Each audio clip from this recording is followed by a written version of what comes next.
લોકસભાની ચૂંટણી પહેલા ફરી એકવાર કોંગ્રેસમાં ભંગાણ પડ્યું છે। હાલ રાહુલ ગાંધીની ન્યાય યાત્રા ગુજરાતમાં ચાલી રહી છે, તે સાથે જ કોંગ્રેસ તૂટતી જોવા મળી રહી છે। સાવરકુંડલા તાલુકા કોંગ્રેસના પ્રમુખે રાજીનામું આપ્યું છે। શું છે સમગ્ર મામલો, જાણો આ વિડીયો। નમસ્કાર, હું છું નિધિ સોમપુરા અને આપ જોઈ રહ્યા છો નિર્ભય ન્યૂઝ।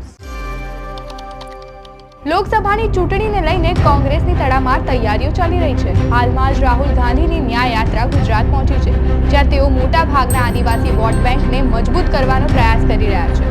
ત્યારે હવે આ બધાની વચ્ચે કોંગ્રેસને ફરીથી વધુ એક ઝટકો લાગ્યો છે।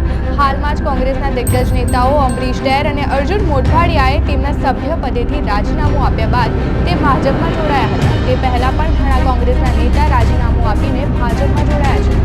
ત્યારે હવે કોંગ્રેસમાંથી નાની વિકેટો પણ પડી રહી છે।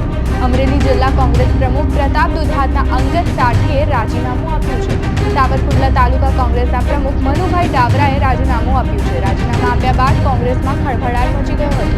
અયોધ્યા રામ મંદિર મુદ્દે કોંગ્રેસના વલણથી તાલુકા કોંગ્રેસ પ્રમુખ નારાજ હતા, જેના લીધે કોંગી તાલુકા પ્રમુખે રાજીનામું આપ્યું છે। હવે આગામી દિવસોમાં મનુભાઈ ડાવરા કેસરીઓ ધારણ કરી શકે તેવી ચર્ચાઓ તેજ બની છે।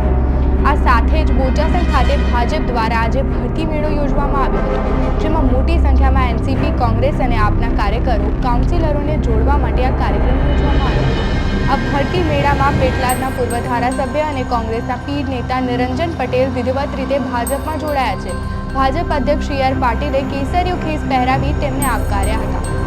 ઉલ્લેખનીય છે કે નિરંજન પટેલે ગત વર્ષે જ કોંગ્રેસમાંથી રાજીનામું આપ્યું હતું। ઉપરાંત તાલુકા પંચાયતના સભ્યો, પાલિકાના કાઉન્સિલરો, કોંગ્રેસના કાર્યકરો તેઓની સાથે ભાજપમાં જોડાયા હતા। આ રિપોર્ટ તમને કેવો લાગ્યો તે અમને કમેન્ટ કરીને જણાવજો તથા અમારી ચેનલ નિર્ભય ન્યૂઝને લાઇક, શેર અને સબસ્ક્રાઇબ કરવાનું